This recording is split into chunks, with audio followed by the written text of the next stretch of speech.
তোমাদেরকে স্বাগত জানাচ্ছি পাল একাডেমির অনলাইন ক্লাসে। আশা করি তোমরা সাথী আছো। আজ আমরা পঞ্চম শ্রেণীর লসাগু এবং গসাগু নিয়ে আলোচনা করব। তো চলো আমরা শুরু করে দিই। লসাগু, প্রথমে আমরা লসাগু করব।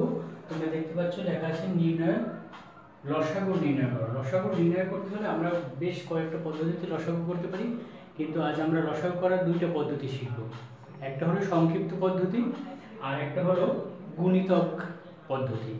তো আমরা প্রথমে গুণিতক পদ্ধতিতে করে নিই, কারণ আমাদের সংক্ষিপ্ত অঙ্কে অনেক সময় গুণিতক পদ্ধতিতে আসে, যেগুলো গুণিতক না চিনলে আমরা সেই সংক্ষিপ্ত পদ্ধতিতে আমরা করতে পারবো না।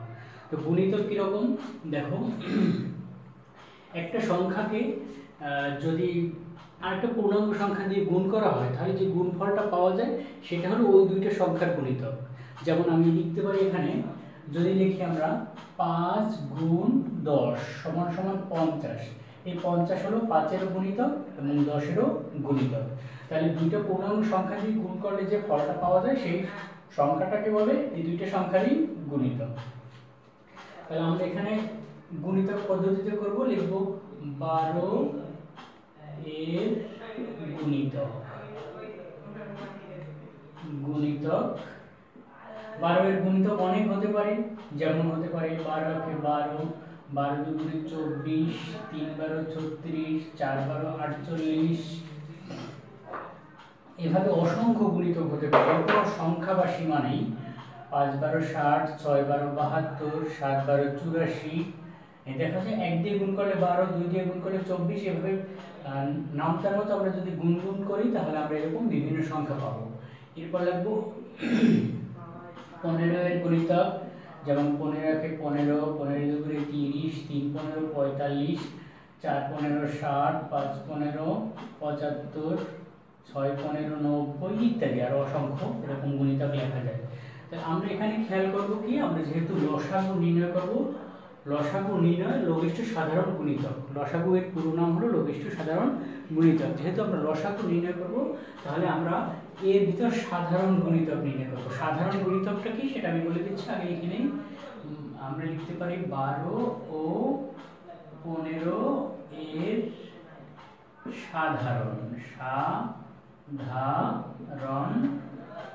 গুণিতক। সাধারণ গুণিতক, সাধারণ গুণিতক বলতে কি বোঝায়? সাধারণ গুণিতক বলতে বোঝায়, আমরা ইংরেজিতে একটা শব্দ ব্যবহার করি কমন। দুইটার মধ্যে যে সংখ্যাটা আছে সেটাকে বলে সাধারণ। দুইটার মধ্যে যদি দুইটা সংখ্যা থাকে তাহলে দুইটার মধ্যে খুঁজবো, বেশি সংখ্যা থাকলে সবগুলোর মধ্যে খুঁজে যে সংখ্যাটা কমন পাওয়া যাবে, মানে সবগুলোর মধ্যে পাওয়া যাবে, সেটাকে বলে সাধারণ সংখ্যা। যেমন এখানে গুণিতকের বেলায় আমরা সাধারণ গুণিতক, যেমন এখানে 12 আছে, এখানে কোথাও 12 নেই, 24 আছে, 24 নেই, মিলে না, 36 আছে, নেই, মিলে না, 48 তাও নেই, তারপর 60 এখানে আছে, এখানেও আছে, দেখা যাচ্ছে দুইটার মধ্যে 60 আছে, 60, এই 60, এই হলো, এই সংখ্যাটা হলো সাধারণ গুণিতক। কিভাবে সাধারণ গুণিতক হলো? যে সংখ্যাটা দুইটা সংখ্যার মধ্যে মিলবে সেটা হলো সাধারণ গুণিতক। তোমাদের পঞ্চম শ্রেণীর সমমানের পরীক্ষা এভাবে আসতে পারে যে 12 এবং 15 এর সাধারণ গুণিতক লেখো। তাহলে সাধারণ গুণিতক এরকম পেয়েছে, আরো আমরা অনেকগুলো পেতে পারি। হ্যাঁ, যত বেশি সংখ্যা লিখবো ততগুলো মিলার সম্ভাবনা আছে আমাদের। যাক, আমরা একটা মিললে আর করবো না, কারণ এইটাই হলো যেটা সবচেয়ে ছোট সাধারণ গুণিতক, সেটি হলো লসাগু। তাহলে আমরা লিখতে পারি নির্ণেয় লসাগু 60। তাহলে আমরা লিখতে পারি এভাবে নির্ণেয় লসাগু 60। আশা করি বুঝতে পেরেছো। আমরা প্রথমে 12 এর কয়েকটি গুণিতক লিখবো, 15 এর কয়েকটি গুণিতক লিখবো, লিখে যদি আমরা দেখি মিলে গেছে তাহলে আর সামনেরগুলো লেখার প্রয়োজন নেই। যদি লিখেও থাকি কোনো সমস্যা নেই, যদি মিলে যায় তাহলে আমরা সেটাই লিখবো 12 ও 15 এর সাধারণ গুণিতক এত। যদি আরো সংখ্যা মিলে যায় তাহলে লসাগুর বেলায় আমরা মনে রাখবো প্রথম যেটা মিলেছে সেইটি হলো নির্ণেয় লসাগু হবে। লসাগু হবে সবচেয়ে ছোটটা। আশা করি এভাবে তোমরা বুঝতে পেরেছো। এরকম যদি হয় যে 12 15 ও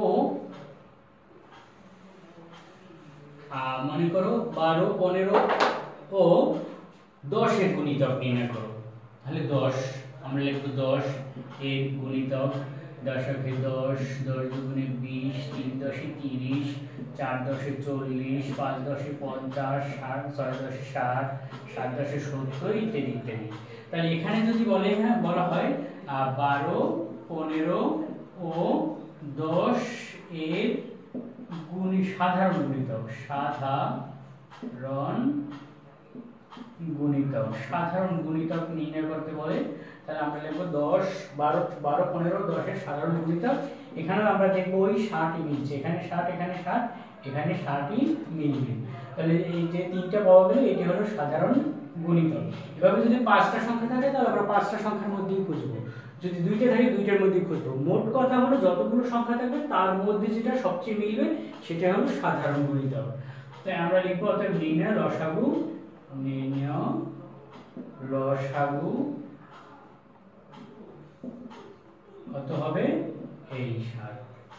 আশা করি তোমরা বুঝতে পেরেছো গুণিতকের সাহায্যে কিভাবে লসাগু নির্ণয় করতে হয়। এইটা আমাদের প্রয়োজন হলো সংক্ষিপ্ত অঙ্কে আমরা প্রায় পাই যে 12 এর 5টি গুণিতক লেখো, 15 এর 2টি গুণিতক লেখো, এভাবে অঙ্কগুলো থাকে, অথবা এত সংখ্যাগুলোর সাধারণ গুণিতক নির্ণয় করো।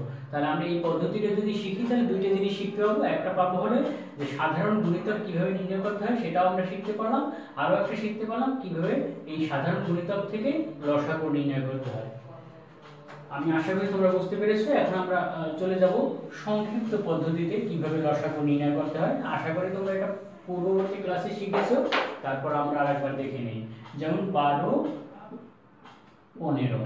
তাহলে আমরা লসাগু করার সময় আমাদের একটা জিনিস মনে রাখতে হবে, সেটা হলো সবচেয়ে ভালো এবং সহজতম পদ্ধতি, সেটা হলো মৌলিক সংখ্যার সাহায্যে লসাগু নির্ণয়। মৌলিক সংখ্যা কিভাবে? মৌলিক সংখ্যা হয়তো তোমরা অনেকে চিনো, অনেকে চিনো না। মৌলিক সংখ্যা যে সংখ্যাকে 1 এবং ওই সংখ্যা ছাড়া অন্য কোনো সংখ্যা দিয়ে ভাগ করা যায় না সেগুলোকে বলে মৌলিক সংখ্যা। তাহলে মৌলিক সংখ্যা 1 থেকে 100 পর্যন্ত 25টি মৌলিক সংখ্যা আছে। আমরা কিছু মৌলিক সংখ্যা আমাদের প্রথম দিকে প্রয়োজন হবে। আমি কয়েকটি মৌলিক সংখ্যা লিখে নিচ্ছি। মৌলিক সংখ্যা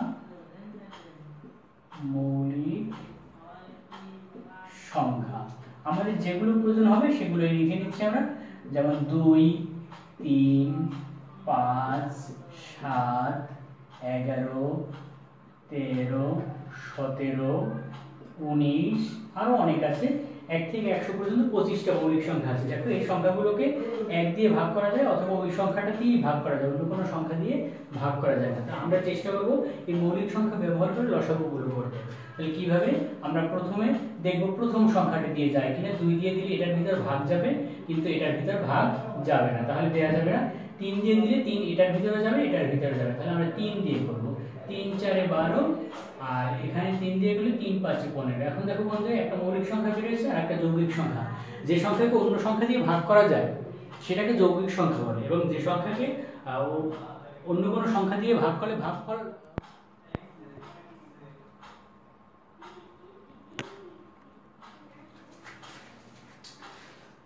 তাহলে তোমরা দেখতে পাচ্ছ বন্ধু 4 যৌগিক সংখ্যা এবং 5 মৌলিক সংখ্যা। তাহলে 4 আর 5 এর ভিতর কোনো সংখ্যা দিয়ে আর কোনো সংখ্যা দিয়ে ভাগ যাবে না।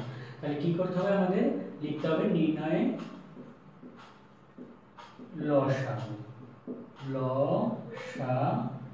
নির্ণয় লসাগু কত? 3 গুণ 4 গুণ 5। তাহলে এভাবে গুণ করতে পারি। 3 4 12, 5 12 60। তোমাদের দাগ দেওয়ার প্রয়োজন নেই, জাস্ট দেখালাম। তাহলে বুঝতে পেরেছো আশা করি সহজেই। যেহেতু তোমাদের আগের অভিজ্ঞতা আছে, এটা আমরা পরবর্তী একটু বেশি সংখ্যা নিয়ে লসাগুতে আমরা চলে যাচ্ছি। তোমরা দেখতে পাচ্ছ এখন তোমাদের পঞ্চম শ্রেণীর যে বইটা আছে আমি সেটা দেখাবো তোমাদেরকে। পঞ্চম শ্রেণীর বইটা দেখতে পাচ্ছ। এই বইটায় বেশ কিছু লসাগু দেওয়া আছে। আমরা এখান থেকে 5 নম্বর লসাগুটা করার চেষ্টা করব। 5 নম্বর লসাগুটা কি আছে? লসাগু নির্ণয় করো। এটা আমরা শুধু সংক্ষিপ্ত পদ্ধতিতেই করব।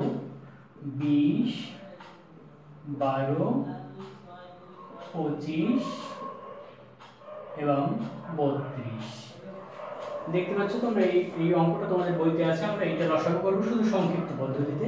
তাহলে আমরা লিখে নেব 20, 12, 25 এবং 32।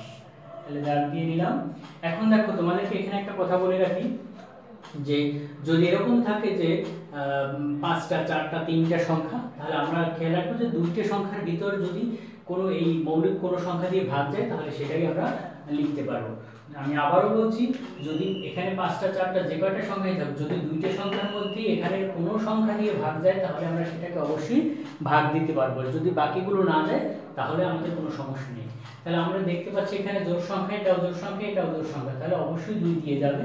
আমরা 2 দিয়ে ভাগ করি, 2 দিয়ে 10 দুগুণে 20, 6 দুগুণে 12, 25 এর ভিতর না গেলে 25ই নেমে যাবে, আর 16 দুগুণে 32। এরপরে আমরা দিতে পারি আবারও জোড় সংখ্যা যেহেতু আছে, আবারও 2 দিয়ে 5 দুগুণে 10, 3 দুগুণে 6, 25 এবং 8 দুগুণে 16। কিন্তু বন্ধুরা এখন দেখো আমাদের জোড় সংখ্যা একটা, যেহেতু অন্যগুলো বিজোড় সংখ্যা, তাহলে 2 দিয়ে আর ভাগ করা যাবে না। তাহলে আমরা দেখব তারপরেরটা দিয়ে 3 দিয়ে দেখলাম এটার ভিতর যায় কিন্তু আর কোনটার ভিতর যায় না, তাহলে 3 দিয়েও করা যাবে না।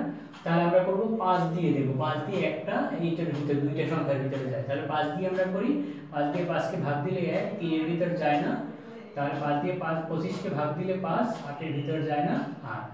তাহলে আমরা দেখতে পাচ্ছি এখন আছে 3 মৌলিক সংখ্যা, 5 মৌলিক সংখ্যা, আর যদিও যৌগিক সংখ্যা কিন্তু অন্য কোনো সংখ্যা দিয়ে এই সংখ্যাগুলোকে আর ভাগ করা যাবে না। যদি ভাগ করা না যায় তাহলে আমরা গুণ করব, কি লিখব, সুতরাং নির্ণয় লসাগু। এই আমরা বাইরের সবগুলো সংখ্যা গুণ করব, 2 গুণ 2 গুণ 5, 1 গুণ করব না কারণ 1 দিয়ে গুণ করে যা আছে তাই হয়, 3 গুণ 5 গুণ 8। তাহলে আমরা এখন গুণ করে এটা লিখব, কিভাবে গুণ করব সহজে দেখো, আমরা 2 দুগুণে 4, 4 5 20, 3 20 60, আমরা লিখতে পারি 60। যদি একবারে মুখে মুখে না পারি আমরা এইভাবে করব, 2 দুগুণে 4, 4 5 20, 3 20 60, আবার এই দুটো লিখব, এই পর্যন্ত হয়ে গেল। এখন লিখব 5 8 40, তাহলে আমরা লিখব 0 0, এখানে 0 দিয়ে 4 0 0, 4 6 24, 0 0 4 2। তাহলে আমাদের লসাগু হলো 2400, আমাদের লসাগু কত হলো 2400। তাহলে এভাবেই আমরা সহজে করতে পারি লসাগু। আশা করি এই অঙ্কটা তোমরা বুঝতে পেরেছো। আর এখানে একটু খেয়াল করো, যদি কারো কারো মধ্যে প্রচলিত আছে এরকম, তারা হয়তো সঠিক তথ্যটা জানে না যে প্রথমে বড় সংখ্যা দিয়ে করব পরে ছোট সংখ্যা দিয়ে করলে অঙ্ক ভুল হবে না, এরকম কোনো সংখ্যা কোনো নিয়ম নেই। যদি তুমি মৌলিক সংখ্যা দিয়ে করো, যে সংখ্যা ইচ্ছে সেই সংখ্যা দিয়ে তুমি করতে পারো যদি এগুলোর ভিতর ভাগ যায়। তাহলে প্রথমে যদি আমরা 5 দিয়ে করতাম তাহলেও যেটা বের হতো, আর প্রথমে ছোট সংখ্যা বা 2 দিয়ে করেছি একই সংখ্যা বের হয়েছে। তো এর ভিতরে আর কোনো সমস্যা আছে বলে আমার মনে হয় না। কিন্তু তোমরা এগুলো আমি করেছি, তোমাদের কাছে অনেক সহজ লাগলো, তোমরা যদি এগুলো বেশি পরিমাণে না করো, বাসায় চর্চা না করো, তাহলে কিন্তু ভালোভাবে পারবে না। অতএব তোমরা এগুলো বেশি করে চর্চা করবে, তাহলে আমার মনে হয় অঙ্কগুলো আর তোমাদের কাছে সহজ হয়ে যাবে। আমরা কথার অঙ্ক বা সৃজনশীল যখন করতে যাব যোগ্যতা ভিত্তিক অঙ্কগুলো, তখন আর কোনো প্রবলেমই হবে না। এগুলো বাসায় বেশি বেশি চর্চা করবে, এই বইয়ের গুণগুলো লসাগুলো সব করে ফেলবা। আর আমি আগামী ক্লাসে, পরবর্তী ক্লাসে গসাগু নিয়ে আলোচনা করবো। সে পর্যন্ত তোমরা ভালো থাকো।